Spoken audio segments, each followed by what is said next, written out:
Hi guys! So today we're going to do another crazy makeup transformation. As you could tell by these big red ears, we are going to do Foxy the Pirate Fox from the video game Five Nights at Freddy's. To continue on to our series, I think I might only do one more character after this, we will see. But if you haven't played this game, again, it is a very creepy horror game of these animatronic animals coming to life and attacking you while you're a security guard working at the facility that they are at.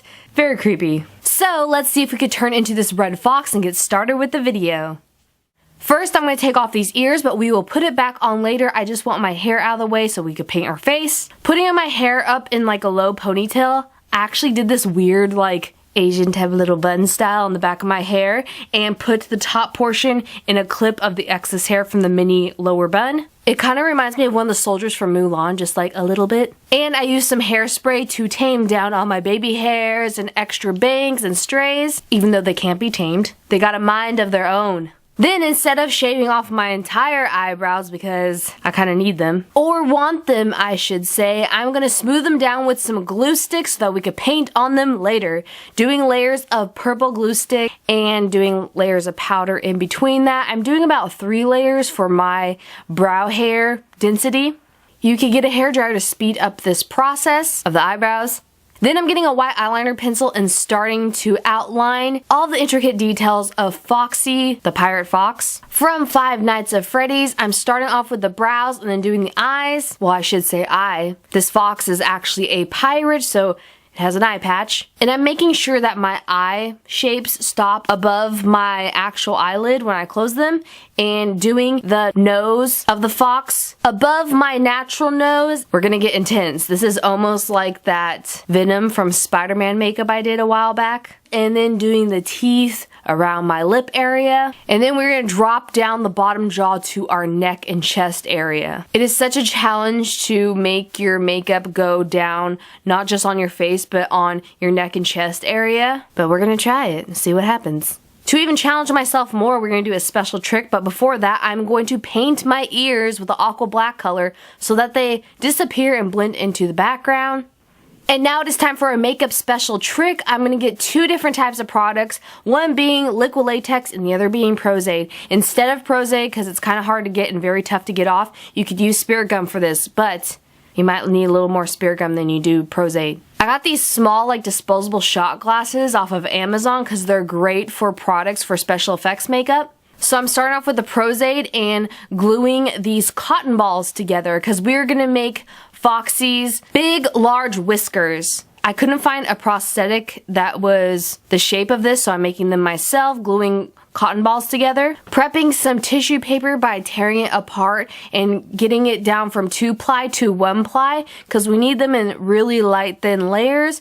Gluing those cotton balls to our face with some Pros-Aide, and then we're gonna get my least favorite material, which is very stinky, which is liquid latex, and putting that on top with a disposable makeup sponge, and then layering some of that 1-ply tissue paper on top of that. This is going to take a lot of patience. You might want a friend who you really trust to not get this in your hair to do it for you, because doing this by yourself is very difficult. Making sure the edges and the seams of the tissue paper go down nicely with the liquid latex between the cotton and the tissue and on top of the tissue is extremely difficult. Girl, I had to get me my little princess mirror and use it from behind to make sure I had enough liquid latex back there so that it won't fall apart. These layers of liquid latex is going to act like paper mache. You want it to be some sort of hard substance when it dries so you can paint on top of it. And you want these to be kind of like cone shaped semi. Look at the reference pictures of Foxy the Pirate Fox to make sure you have these correct. Make sure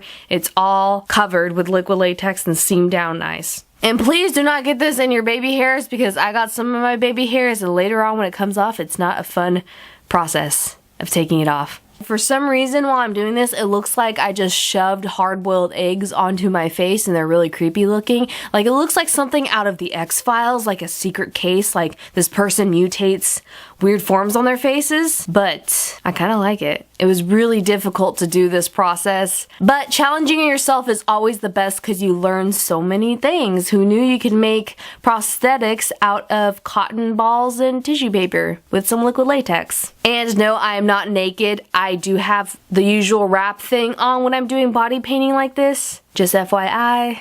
You want this to completely dry for 20 to 30 minutes with even a hair dryer on it, or it'll take longer than that, so that we could put paint on it and it won't be wet and gross and fall off your face. Don't think I filmed me powdering down this prosthetic tissue paper when it was dry, but you should do that. And now it is time to paint that face. That sounds like an awesome TV show I would want to watch. I'm using some red cream paint. I would suggest you use aqua paint on the face and creams on the prosthetic tissue paper things, because this cream paint gives such a harsh cast on the camera, like it's too shiny even if I powder it down. The whole time I didn't understand this till I looked at the footage afterwards, is what I'm telling you. Learn from my mistakes. And it's super difficult to get in the cracks of that tissue paper prosthetic with the paint. You might want to water down your paint a little bit or use a little bit of red aqua paint in between, which I'm going to do later. This is like paint by numbers again. I'm painting this red around the eyebrows, around the eyes, and around the muzzle mouth of Foxy. And then I'm getting this like lighter red color that has a little bit of white and yellow in it for the muzzle nose mouth of Foxy, the top portion. And I have a darker red burgundy color for the eyebrows and the eye sockets. In the socket of the eye, I'm coloring around that part where the whiteness of his eye is going to be. I love that word, eye sockets. I don't know why, it's very creepy, and I like painting in that area of my face. These are all cream paints, and I'm getting a little bit of a yellow cream paint to dab on that part of the muzzle because it has a lighter yellow tone on that side. I'm really trying to study these pictures. I always try to really go towards the reference pictures for these, because I'm going to get an orange stipple sponge with that burgundy cream paint, which is basically just black and red cream paint mixed together, and do some texture outlining the features of Foxy's portion of the face that you've painted so far. Then I'm getting whatever black cream paint I have on hand. These are all Ben Nye colors. I don't know if I mentioned that. And coloring in the nose of Foxy, completely pitch black. Not my nose, Foxy's nose. And doing dots where the little whiskers come out of its nose area, and the black pirate eye patch. I mean, come on, any character with an eye patch, I would want to probably paint it on my face. I don't know why. Eye patches are just so mysterious and cool. Now to color in Foxy's other eye that isn't the eye patch, I'm going to get this light, pale silvery blue, almost white cream paint and color in that whole eye. Well, the part of it that's left over. Now I'm just getting the same tone of cream paint that I used on the sockets of the eye to do the round red ring of the iris of Foxy's eye. You might want to powder in between these colors if you're layering paints on top of each other. Getting some black cream paint and outlining the features of Foxy's portion of the face that you've painted so far. Getting some red paint and starting to do the top portion of the mouth. Took some red aqua paint and started painting the bottom portion of Foxy's mouth on my neck. I want to use aqua paints here because I think they dry better on the neck and don't leave as much creasing as cream paints do. Then I took some black aqua paint and started painting in the features on the top portion around the top teeth of Foxy's mouth. It's starting to look like a creepy weird vampire, but instead of 2 fangs it has 4. Doing details on that bottom part of the neck, you could barely see it. I almost was running out of room on my little camera viewfinder. And while I started taking pictures of this to make sure that everything on the neck matched the top part of Foxy's face, I decided that I didn't like it and I was gonna wipe away that bottom portion of the mouth that I started on and start all over again. Because everybody makes mistakes, as Hannah Montana said. Miley, I miss those days. So we're gonna start from scratch again, just on that bottom portion. If I had to start the whole thing over, I think I would go crazy. If you don't like something, correct it at any moment in your life. You want to be happy with your results. So yeah, with that red aqua paint, I'm just making the mouth bigger, wider, and lower. Like a necklace around my neck that's made out of weird blood tone red paint. Got some white paint and did some tooth marks where the teeth are gonna be. You can't really see it because I need to put my camera lower. And painting in the blackness of the whole center of his mouth, where his throats to eat humans is going to be, and around those white teeth. Getting that black aqua paint and also doing these shoulder marks, he has little pieces of open area where a gear would be to attach to his arm because again, these are animatronic animal characters that feed on humans and attack them. Now I'm just getting some red aqua paint and painting in the rest of my body on my shoulders and chest where it's bare. You really want your paint to not be too watery and drip everywhere. It's really easy to get it too watery when you're painting over large portions of your body. You want it like a creamy consistency with not too much water, but if you do it too thick, it will skip and not come out good. I dried my entire body off that I just painted on my chest and shoulders, so I guess not my entire body, but I dried that portion off with a hairdryer so that it will be nice and smooth to do some more painting on. Because I'm going to get an orange stipple sponge with that burgundy cream paint, which is basically just black and red cream paint mixed together, and do some texture on the shoulders and neck. And you can do some black cream paint textures around like his mouth area, and I'm doing like these shoulder pieces so it looks like he has these shoulder bones of red like the character originally has in the video game. Getting that same burgundy color and outlining my eyebrows. You know, you want even the fox's eyebrows to be on fleek. And like I said before, I was having problems with too much highlights and cast of light from the camera and the paint, so I was powdering it down really well, hoping it will work and praying. But, you know, it didn't really work out. And now it is time to put our giant ears back on.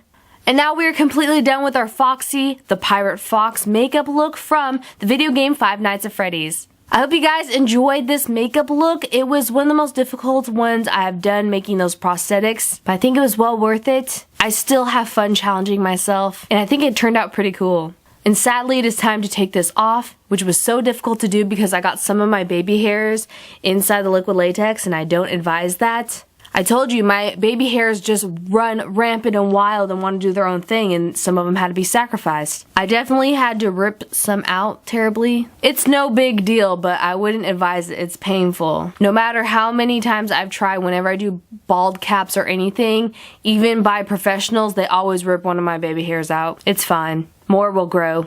Like I said, taking this off was so extremely difficult. I used isopropyl myricate solution with a brush. Use a brush that you're going to throw away because it's so oily and greasy, it's going to ruin the brush. But it's worth it because you really need to soak and let the solution settle into the fine lines of your prosthetic to be able to take it completely off without too much pain, because using Pros-Aide and liquid latex could really pull and tug at your skin, and I've got really sensitive skin, so you want a lot of solution. I know it doesn't feel nice and it's oily, but you do not want to tear your skin. And then you get the goo. The goo is what I call when you mix pigments of paint with any type of Pros-Aide or especially liquid latex. It like goos up into these little balls that get in your hair and everywhere, and it's not cute.